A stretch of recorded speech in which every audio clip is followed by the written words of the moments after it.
think it's live. Is it live? Hi!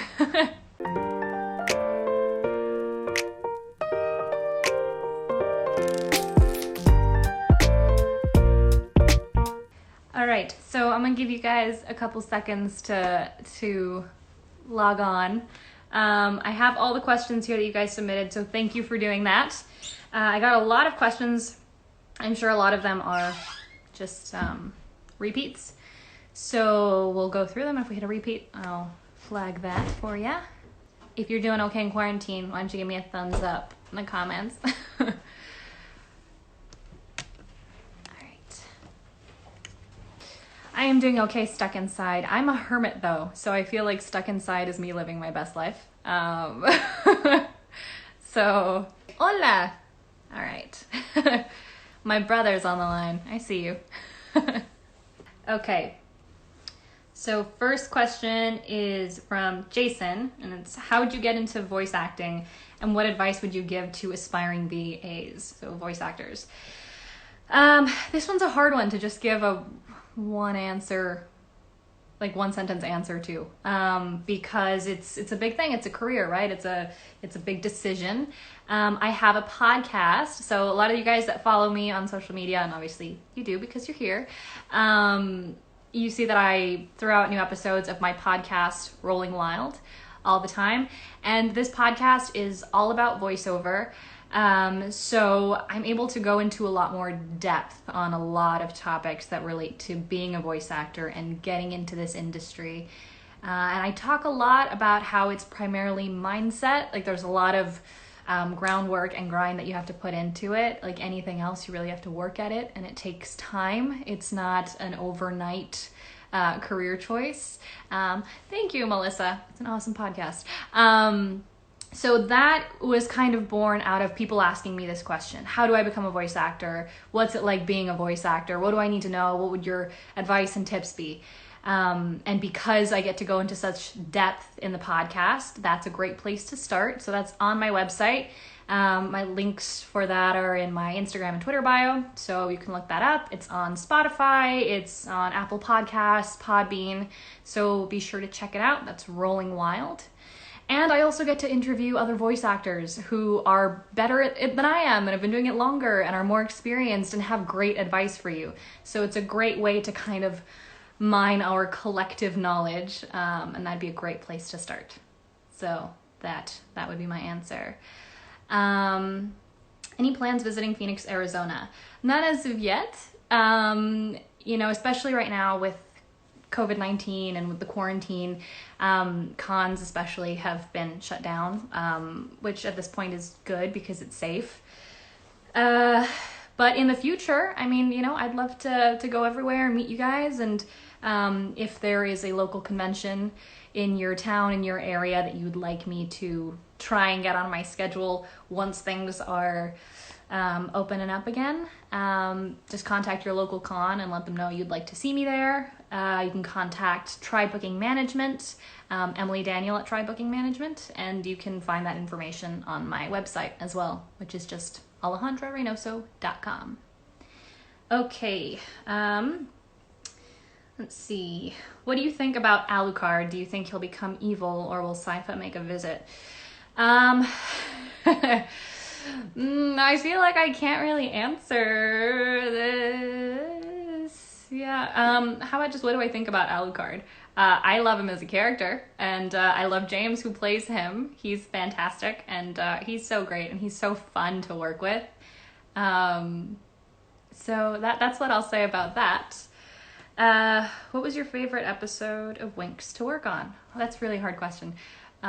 Because it's been a while and there were so many episodes. As you know, there are about 26 episodes a season. So that's a lot of episodes to kind of mine through. I've talked about before that I really enjoyed the episode with the Golden Eagles, because there's a sequence where I have to fall off an eagle and fall through the sky for a while. And recording that, I ended up losing my voice because I was just having to wail falling, and it doesn't sound nearly as epic on the show as it was like just a day of screaming for me. So that was kind of fun. Anything that, anything where Flora kind of got to be a little bit tougher and hold her own, you know, when there's a great episode where she takes Icy on herself because she's defending Helia, or anytime she's defending her sister. I liked those episodes. As someone new to voice acting, what is the best type of advice? Like I said, check out my podcast, just because there's so much there and I feel like I've gone into a lot of detail on those topics. And then if you go through the podcast and there's something there that you're not getting answered, or you feel like hasn't quite covered what you need to hear, then you can share that stuff with me on social media via Twitter. And maybe I can work that into a future episode and ask some other cool people that you guys love. I just did a great episode with Ryan Bartley that you guys should definitely check out. So that's a great place to start for that. What kind of music do you think Sipho would listen to today? Anything that's like good road trip music, because she's always going somewhere with Trevor in a wagon. So good road trip music, maybe like some Florida Georgia Line, or like Train, or like Vargas and Legola, something like that. Favorite episode of Castlevania?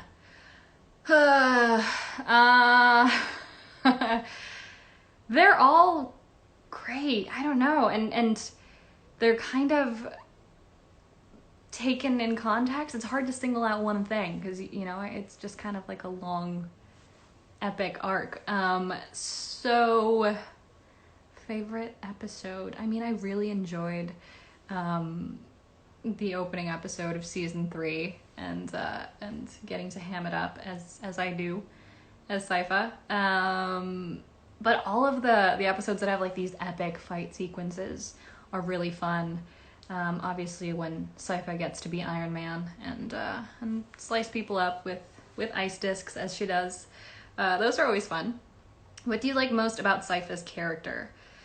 She's a lot of fun to play. I mean, she's a badass, and she gets to be all of the things. She's not a flat character. She's funny, and she's sweet, and she's cute, but she's also tough and holds her own, and she's smart, but she's not serious all the time. She doesn't stick to archetypes of characters. She kind of gets to bounce between everything. So I like that. I like that she gets to be the smartest one in the room sometimes, and also the silliest one. So that's what I like about Sipho. What's one thing you really want to see Sipho do? Get a cat. I want Sipho to have a cat in the wagon with them. You're amazing as Sipho. Thank you.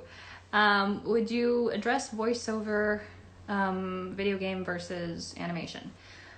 I think the biggest difference is that video games tend to be more cinematic and grounded. In animation, there's a lot of range. It can be very big and very wacky. Hi from Mississippi. Hello in Mississippi. Sorry, I'm trying to like go through the questions and also pick up stuff that you guys are tossing in the bottom as well, and it's just flying through real quick. So, yes, less harm for cats. Yes. Okay. Getting back to the question. Mostly it's tone. So generally with video games, they're going to be more grounded, more cinematic overall. In animation, you have a very large range. Castlevania, for example, is still fairly grounded. It's darker, it's more adult. It's not like SpongeBob or, you know, like there is a range. But I would say generally video games will be more grounded, more cinematic. What you're doing will be a bit smaller. And then with the advent of performance capture, you do get to do a bit more of that kind of film cinematic acting, where you don't need to do as much or push as much. But it all depends on the world that you're in. So that'll kind of lead you. I'm from Brooklyn, New York. Hello, Brooklyn. Loved season 3, excited about season 4. Thank you. I'm excited about season 4 as well. Okay. What inspired you, to become a voice actor, and what challenges have you faced doing it? Well, if you listen to the first episode of my podcast, I go into a lot of detail about how I got started. But as a kid, I'm from LA. I grew up in LA, and I did commercials as a kid. And so I was represented commercially by an agent, and they happened to have a voiceover department as well. And when I was about 16, they essentially gave me an internal referral because they needed some young voices. And my commercial agent just kind of passed me along to the voiceover department and was like, hey, you should use her. And so they sent me on audition. And that was G.I. Joe Renegades, which was my first animation job that I booked. And I really didn't know what I was doing. I did an episode with Zeno Robinson on the podcast, and we were talking about how I thought I had a callback, and I went in expecting it to be a callback, and it was the actual job. So that was interesting. And Kevin Michael Richardson was in the recording session with me, and that was really exciting. But when you get to see voice actors of his caliber, actors of his caliber, it's such an amazing experience, and you really get bit by that bug. And, you know, growing up, I loved animated shows. And so, yeah, I mean, the bug bit me, and I will go wherever they let me tell stories. And they were letting me tell stories in voiceover. And so, you know, I went all in, and I've been working my butt off. But in terms of what challenges you face doing it, like anything else, like anything in performance or in the arts, you have to be willing to sacrifice everything for it and put in the time. What most people see is kind of is the fun, rewarding bits, you know, like being Sipho or being Flora in Winx Club, and obviously those are the best moments. But that's not 90% of the time. That's not even 95% of the time. Most of this is grind and working hard and auditioning for stuff and hearing no more than you hear almost anything else. And that's okay. That's a part of it. But if you are interested in hearing more about that, definitely check out the podcast. Ryan Bartley and I talk a lot about that. And the idea that you're an overnight success, but that night lasted like 10 years. So it's just being willing to devote everything to your craft, to constantly be learning, be in class, be improving, learn from the people you work with who are better than you, and always be rising to their level.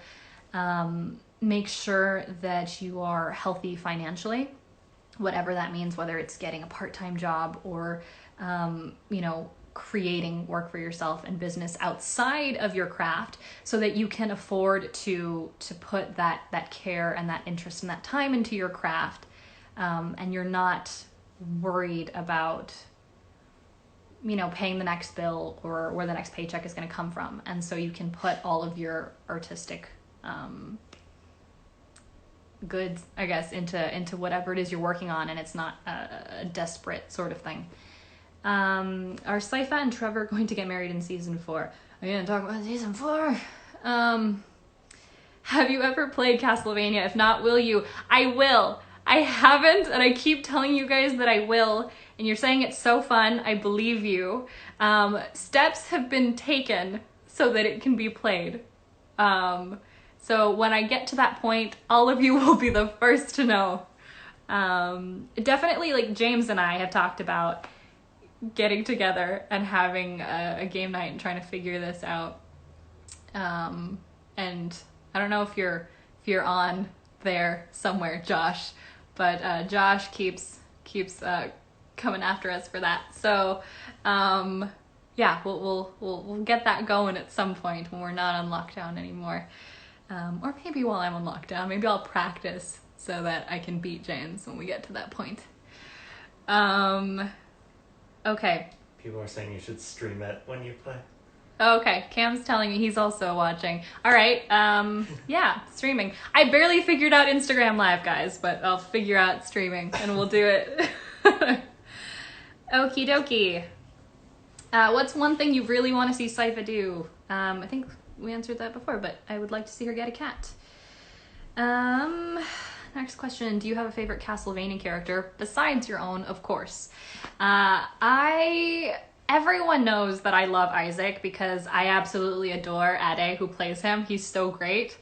But Alucard's great too because James is fantastic. I love everyone. Everyone is so good. So good. And I work with Richard and he's so funny and I really love working with him. So Trevor is great too. But I really like Isaac. So that would be an interesting spin-off, getting him and Sipho together somehow. But let's see, have you ever played Castlevania Symphony of the Night? I haven't, but I will, I promise. I'm really bad at video games, guys. I love the storytelling. I want to work in more video games and do more interactive stuff because there's great storytelling and it's so immersive. I just personally didn't grow up playing games, and so I am like physically challenged when it comes to like using the consoles and I'm one of those people where you're either looking up or you're looking down or like you're stuck in the corner and people are like, what are you doing? And like I'm moving the controller. So I'll work on it. I am not super coordinated. Have you ever played any of the Castlevania video games? Yes, everyone keeps asking me. I haven't, but I will. Cherry Coke or Wild Cherry Pepsi? Neither. I'm not a big soda person. I'm like a milk tea, juice, water kind of person. So I'm sorry. All right, this isn't a question. I just wanted to say that you're amazing. Thank you. Favorite thing about Sipho? Like I said, that she gets to swing between different dynamics. She's not just one thing, and I love that. And I love that she's a strong, well-developed mage character. And she holds her own, and she carries the team a lot, so she's formidable, and I like that. Favorite scene from Castlevania? Overall, or just like a Sipho scene? Because overall, I would say that I really, really love the scene between Graham and James, where Dracula says, "My boy, I'm killing my boy." I love that scene. I think it's great. And I love telling people that they did not record that together at all, because it's still so beautiful and so powerful. So that one. Favorite Sipho scene? I remember recording the opening to season 3 and doing the sequence in the wagon with the, oh no, night creatures. And I had a lot of fun doing that. It was the first thing, obviously, we did when we were working on season 3. And I came into that, and right afterwards there was like a pause on the line, and I was like, was that too much? Was I hamming it up a little bit too much? And then Richard was like, no, I liked it. So we went with it, and that was a ton of fun to do. After watching it, I don't really remember recording it, but after watching it, I really like the crack like an egg scene, because that was funny, and I didn't remember doing it, so that was a little bit of a surprise. Okay. What's the hardest part about doing your job? The hardest part about doing my job, or the hardest part about being a voice actor, is the part where you're in between voicing jobs, because you just want to be in the studio working on these amazing characters and playing in these worlds. So the hardest part would be the parts in between, when you're auditioning, which is most of it, but the auditioning part in and of itself is not so bad because you get to be these characters as well. It's the falling in love with the work and not being able to do it more, which is what you get to do when you book a role, because then it goes beyond the audition and you get to be that character for however many episodes you're lucky enough to do it. So that is hard. Who's your favorite character to voice? All of them. Everything they will let me do. Do you think Sipho really had sex with Trevor?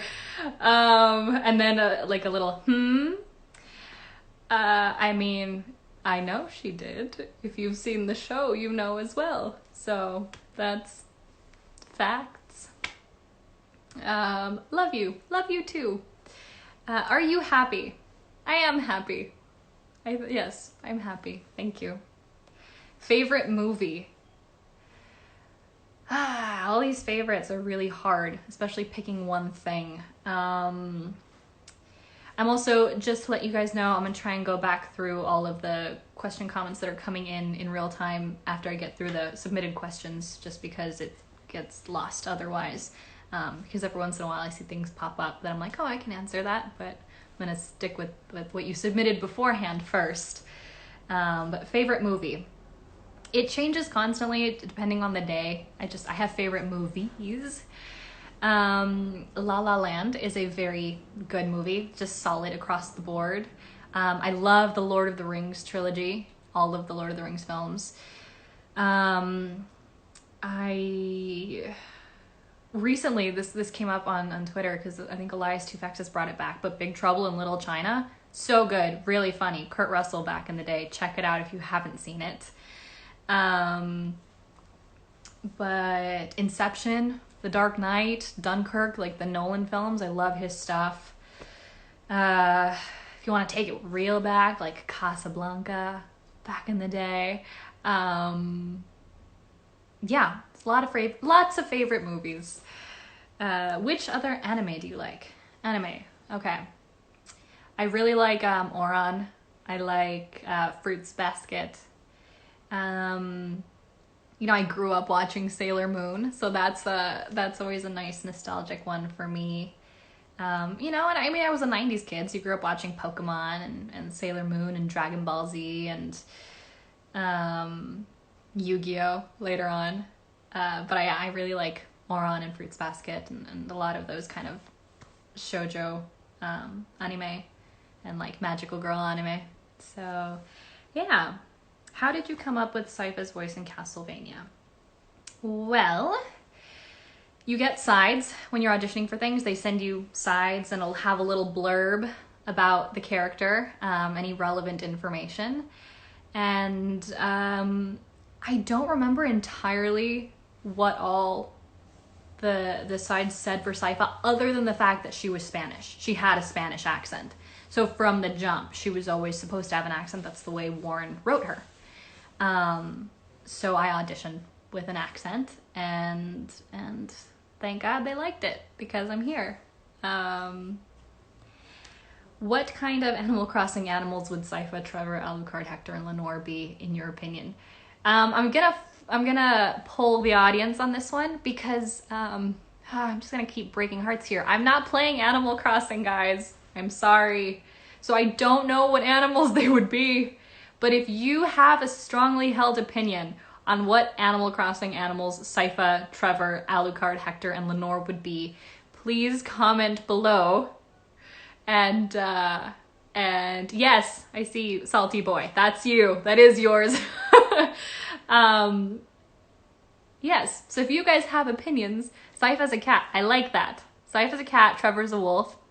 Okay, that sounds good. I like that.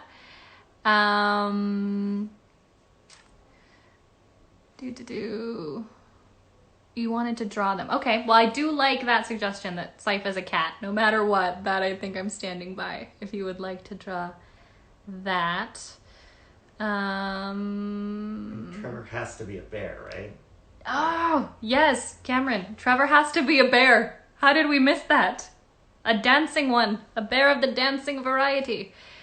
You're not the only one who's not playing Animal Crossing. Not that you wouldn't like to. Look, I will get on it, guys. Here's the thing, though. I feel like I'm big on binge watching shows, so that takes up a lot of time. Can you imagine if I got really into gaming? I would do nothing. I would do nothing. Sipho cat, Trevor, cute bear, Alucard, a wolf. Yes. Facts. I like that. Okay. All right, what's next? Hi, what were the recording sessions for Castlevania like? Did you all record together? So this is a mixed bag. Generally, voice actors, for the most part, work alone. You'll go in and you'll do your cues yourself. Some voice actors, if the actor schedules, some voice directors, if the actors' schedules allow, like to get them in for ensemble records, which is great. Andrea Romano was a big proponent of that. You know, she directed the Batman animated series, among many, many, many things. Voltron, Legendary Defender. She would get casts together for that.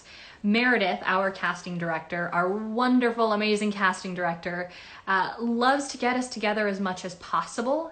However, the Castlevania cast is so international that it's nearly impossible to get us in the same room most of the time. But we have, on occasion, recorded together. So luckily, in season 2, Richard, James, and I were able to get in the studio together for at least an episode or two. It was one session, and it was the library sequence. So a lot of the where the memes come from, or like Psifas sliding into people's DMs and like that, those sequences we got to do together, which was a lot of fun. I've only been in one recording session with Richard, like corporeally in the same place. We record all of our scenes together, though, via a process called ISDN, which is essentially like super voiceover Skype. And so you can record broadcast quality, in sync. Like it's almost like a phone call, basically. So I'm in a studio in Los Angeles. Richard is in a studio in any one of many places, be that Berlin or London or New York or wherever he happens to be at the time. And he'll be in a studio there, and I can hear him in my headphones, and he can hear me in his headphones, and we can all hear Warren, our fantastic writer who's in the UK. And, we can hear Meredith, our director, our casting director, who's in the studio with me, Kevin, our producer, and so we have the team there. And Richard and I can hear each other. And so we will do the scenes together. We will work off of each other. We just aren't physically in the same place. But basically it's like a super Castlevania phone call. And so Richard and I record all of our stuff together because, as you know, there is a lot of banter between Sipho and Trevor. And they love to have us record together as much as possible because you get that rhythm and you get that dynamic. It's a little bit harder to do when we're not together.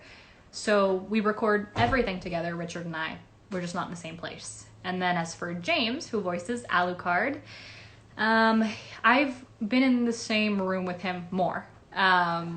He's more local, so when he happens to be in the area and not off around the world filming his television show Blood and Treasure as well, we'll get together. Season 1 got to work with Tony Amendola, who voiced my grandfather on the show, and I love him so much. I'm a huge fan of Stargate SG-1, and he played Master Braytak, for those of you familiar or not familiar with the show. And so I remember him coming in, especially because people ask me about like bloopers or funny like in studio stories. I don't really have a blooper, but I might have one. But I remember it was my first day, season 1, coming in to record Sipho for the first time, and I was in the studio, the recording booth by myself. You know, there's this big window in front of you, and you can see like your director and the producers and everyone, and you're in like the fishbowl by yourself. You can't hear anyone unless like they press a button and let you listen. So I'm just sitting there in silence, or standing in silence, and I see Tony walk in, and he just walks past and sits down to watch the session because he was going to come in and record with me the second half. And I'm looking at him, and I know exactly who he is, and I'm freaking out a little bit. And having a moment of like, be professional. He's a colleague, but I love him so much, and I'm a huge fan of his. And it was really exciting. You know, he came into the booth afterwards, and we got to record, and it's like, you know, he was playing my grandpa. So that was great. As far as another little blooper story, because there's a question here about it, and you guys keep commenting about that below. Not so much a blooper, but there's a scene that everyone loves between Alucard and Trevor, where they're leaving at the end, and Trevor's, saying bye to him, and Alucard, flips him off, and he's like, you. That wasn't in the scene, the script. Him flipping him off was, but that was one of the times we happened to be all together, Alucard, Trevor, and Sipho, James, Richard, and I.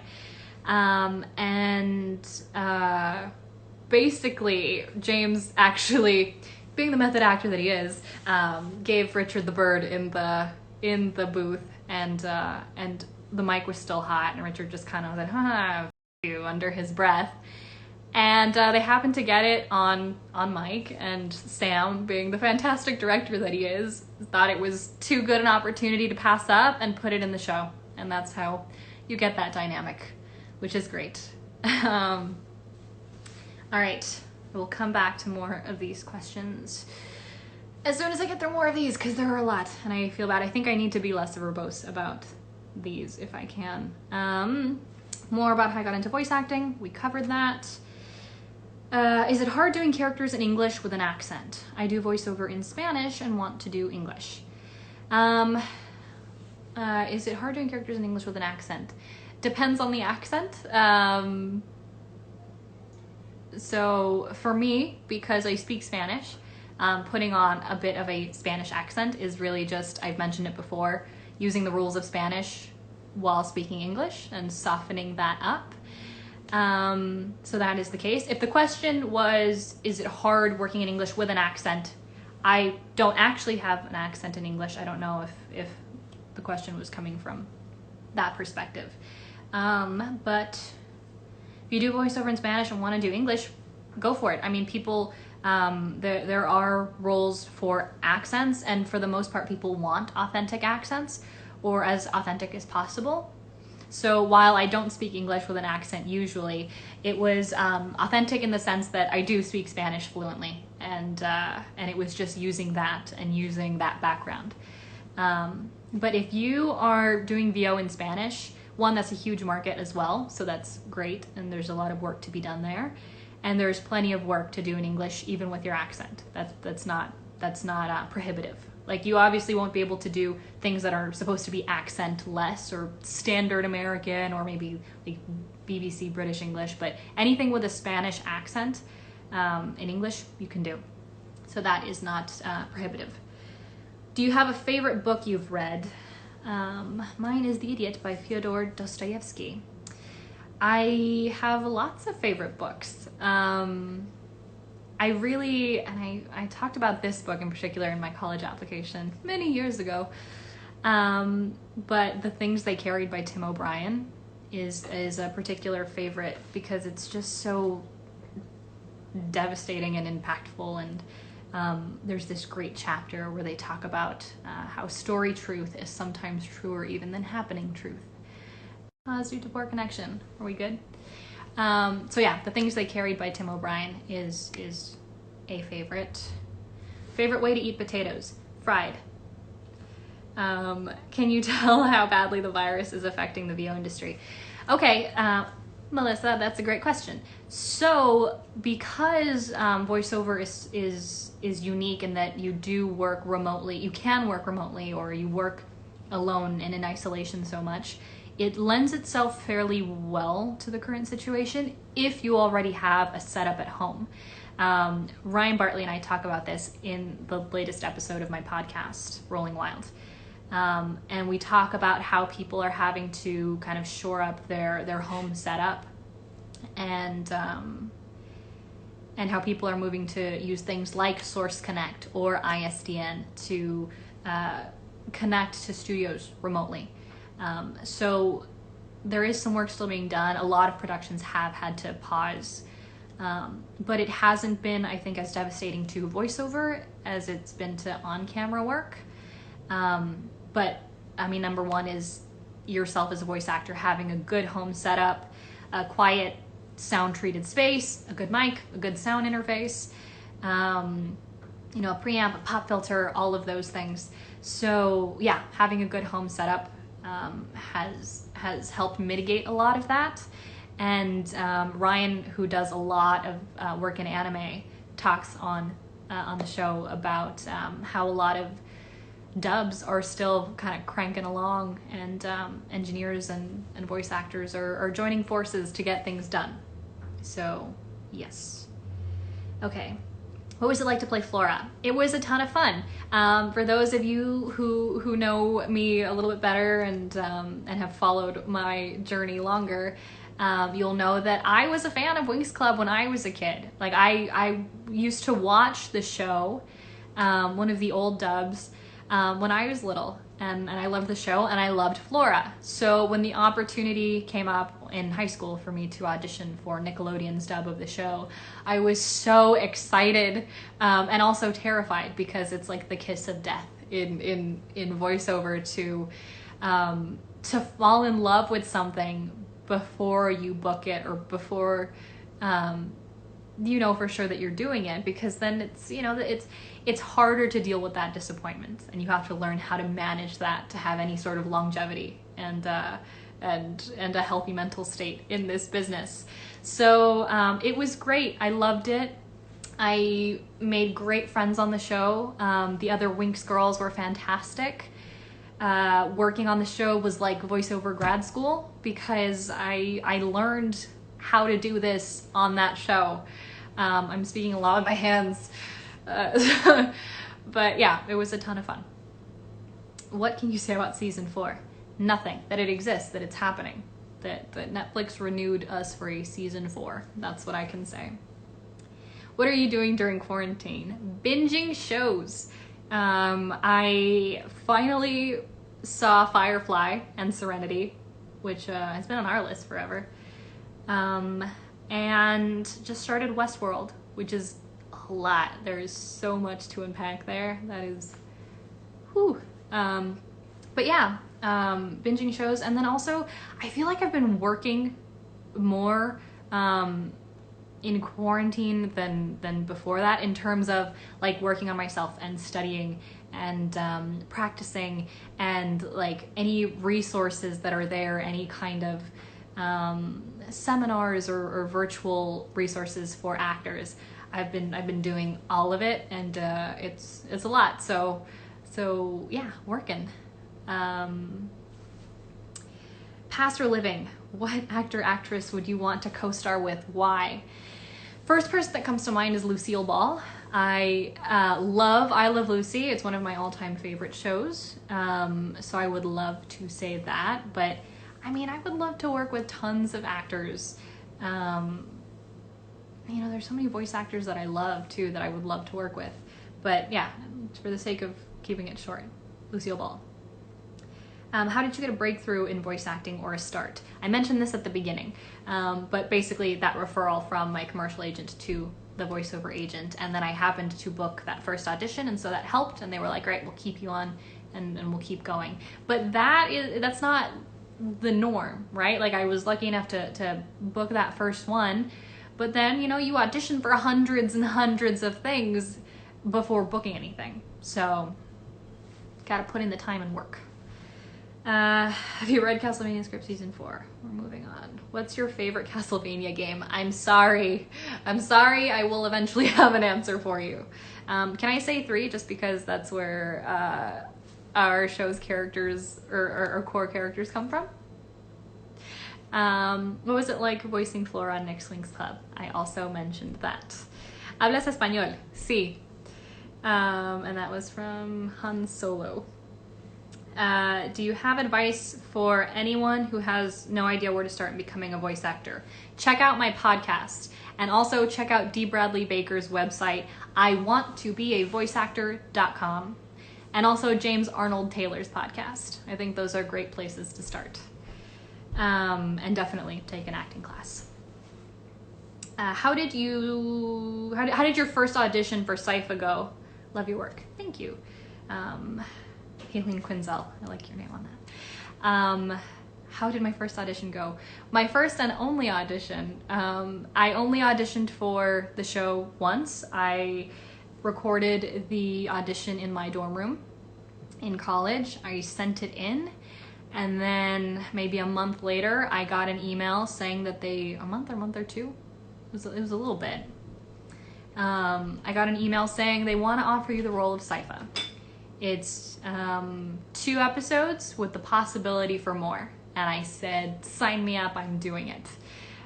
So I guess it went well because I got the job, thankfully. But that's nice. It wasn't a drawn out experience. There have been many things where you do the audition and then you get a call back and then you do another call back and maybe you go into the studio for a call back. But this one was nice and easy in terms of I recorded the audition, sent it in, didn't think about it, heard back a couple months later, and had a job. So when it's meant to be, it's meant to be. How are you and Flora similar? Well, especially at that point in my career, you know, I was still new to voiceover and I was figuring it out. And in a lot of her early arcs, Flora's issues that she doesn't believe in herself, or she doesn't trust in her ability, and she loves her friends, and she wants to protect them and keep them safe, and she wants to do her part, but so much of the time she doubts herself, and there is that insecurity that she has to overcome. And so definitely there was a lot of that for me, being new in this industry, to figure things out. And I loved the people I was working with, and I didn't want to disappoint them, and I just, you know, had to gain that experience and kind of grow into that person that I always could be. So that's what it was like to play Flora. All right, more season 4 stuff. I'm sorry, guys, I can't talk about it. Netflix snipers. Got any plans after Castlevania, i.e. voice acting for a video game? Plans after Castlevania. There are so many things that you just can't talk about. But I mean, I'm constantly auditioning. Like I said before, I will go wherever they let me tell stories. So yes, there is more after Castlevania. We'll say that. Do you watch JoJo's Bizarre Adventure? If so, who's your favorite character? I don't, but it's on my watch list. I feel like you guys are asking questions that I have disappointing answers to. Like, didn't play that video game, didn't watch that thing. But it is on my watch list, so maybe there will be some information there in the future. How do you overcome the awkwardness and shyness of voicing a character? I mean, I'm still awkward, so I don't know if I overcome that. But I love telling stories, and I love this work. So you find that in you to just do it, you know? It's and also it doesn't serve the character, right? So like Sipho's not awkward and shy in that moment. She has a different motivation than I do going into it, you know? She's not going in thinking, oh my gosh, I'm working with James Callis and Richard Armitage, like I better get this together. No, she's thinking like, Alucard and Trevor don't know what the heck they're doing. I better help them out. I better, you know, they'll figure it out, you know? So it's not about me in that moment. It's about me right up to it, and like I can be nervous and awkward and shy and sweating and shaking before that. But when it comes down to the character, like that's what you're in it to do. You're in it to get lost in the story and to serve the character and serve the story. That being said, like I'm an introvert, and I'm shy, and I'm awkward, and you know, like I hated getting up in front of my classroom in school to give presentations, and I would turn red, and I would be so nervous, and like I danced for, you know, through high school and college, and I would still get nervous, you know, waiting in the wings on stage, about to go out there, and I could hear my heart pounding in my ears. But you get out there and you do it. So don't ever let being an introvert stop you. It's also just about getting your reps in, you know, getting the practice in and doing it, you know? I mean, whenever you move on to a new job and you're working with new people, like that first recording session is still nerve-wracking because it's a new circumstance, it's a new set of rules. The more you work with people, the more you fall into a rhythm. The more you work with a character, the easier it is to connect to that character. But it's just about doing it. Did you get to meet Bill Nighy? And if so, is he cool? I didn't, but he's the coolest. I don't need to meet him to know that. I wish I did. I wish I got to work with him. More about the Castlevania games. Do you record your voices together or separately? Both. What has the best been voicing Sipho? Getting to work with amazing people. Getting to work with Warren Ellis, our writer, who is the best.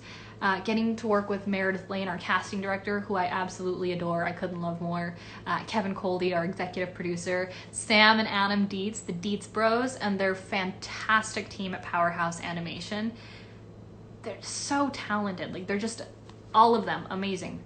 So being able to work with people like that and having people like that up your game has been the biggest blessing. So yeah, that's been the best part of being Sipho. And then also just getting to be Sipho. Like, that's, I mean, come on. So yeah. More season 4 stuff. Do you have any funny stories, bloopers, outtakes? I mentioned the James and Richard stuff, which I think is pretty good.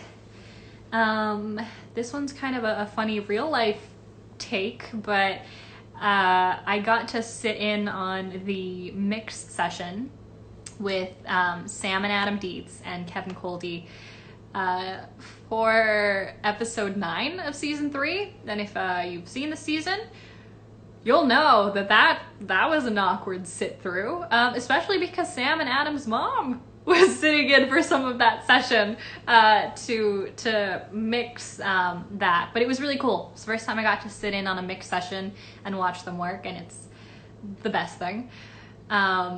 So yeah, I mean, sitting in through Lenore and Hector and Alucard and the twins with Sam and Adam Dietz's mom. Yeah. How old am I? How old do I look? Is there a character? I mean, it's on the internet, guys. Is there a character from any other franchise that you would love to voice? Yes.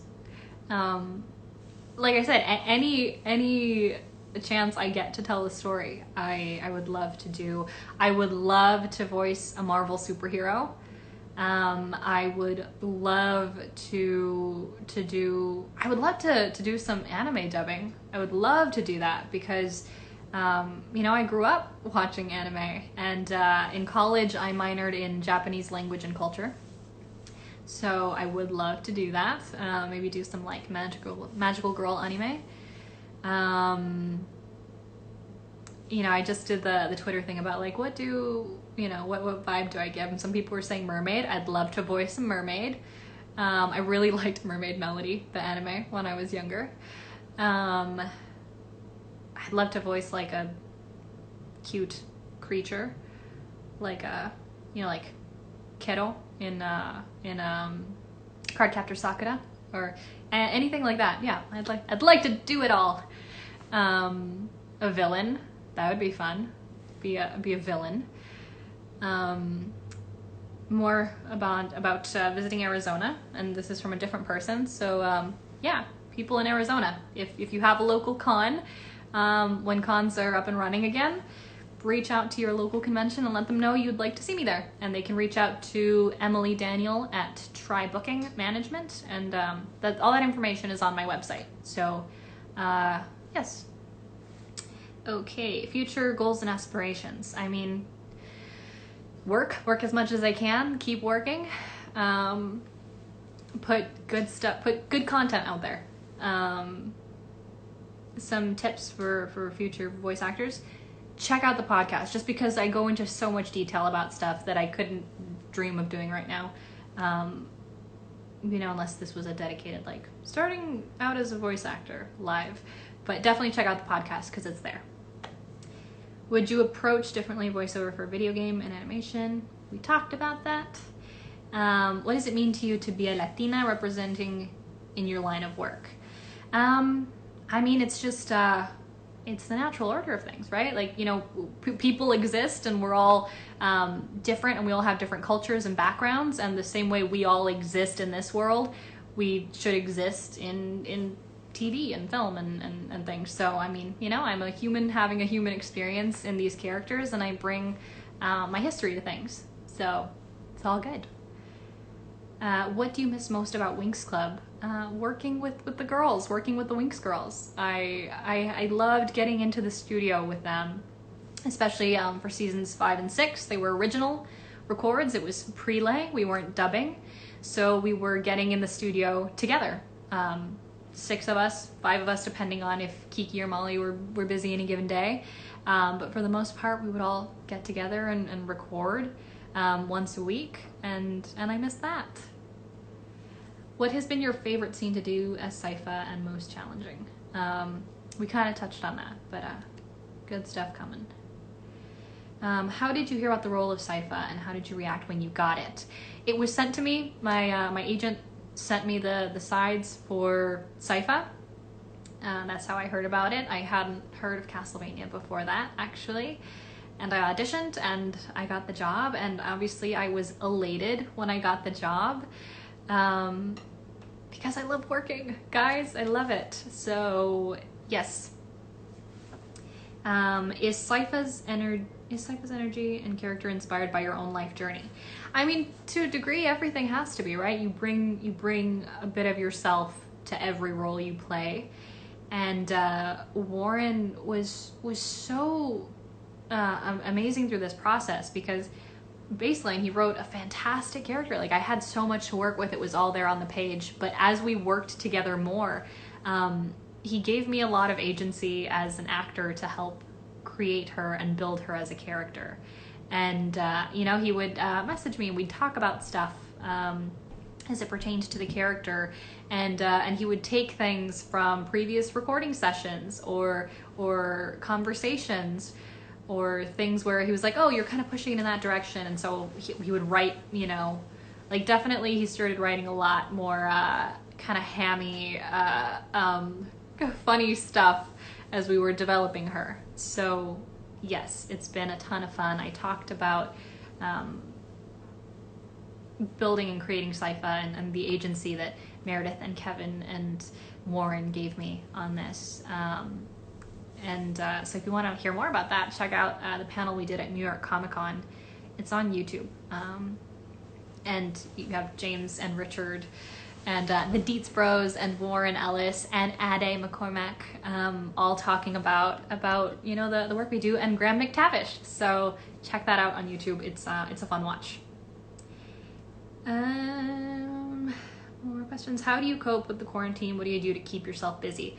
I keep working, doing as much as I can to keep growing in my craft and in my industry, whether that's reading about acting or watching virtual seminars or practicing or putting out content and talking to other people, colleagues in my industry, binge watching great content. Yeah, that's how I keep busy.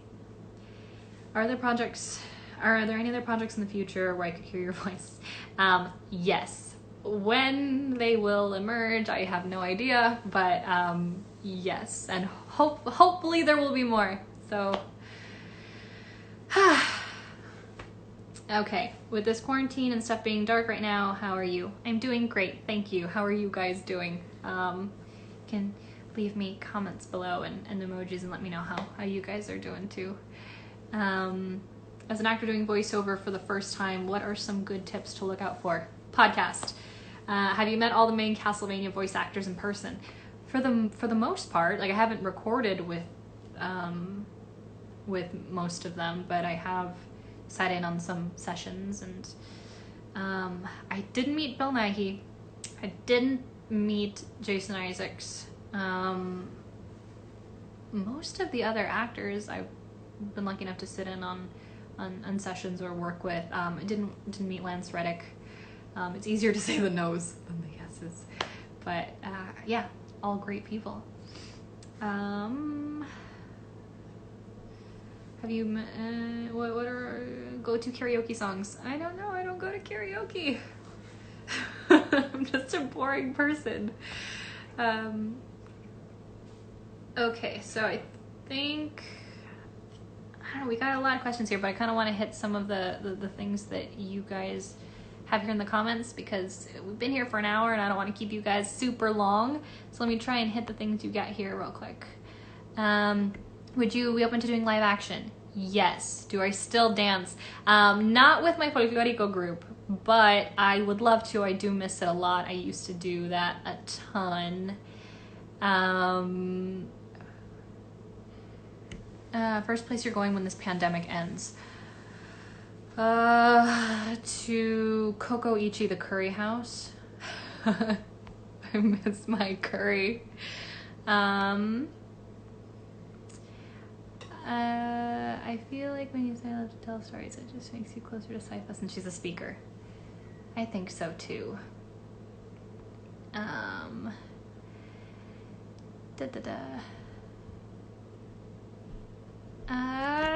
Sorry, I'm trying to read everything. Thank you guys for bearing with me. Tucson Comic-Con. Okay. Do you need a degree to get a job as a voice actor? No, you don't need a degree, but you should be studying and getting into an acting class and studying the work of actors you admire and practicing and emulating a lot of what they're doing.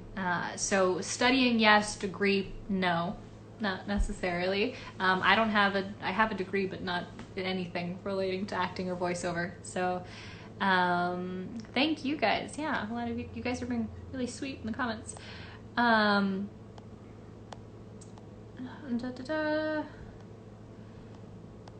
Hello, India. Yes, I saw hi from India.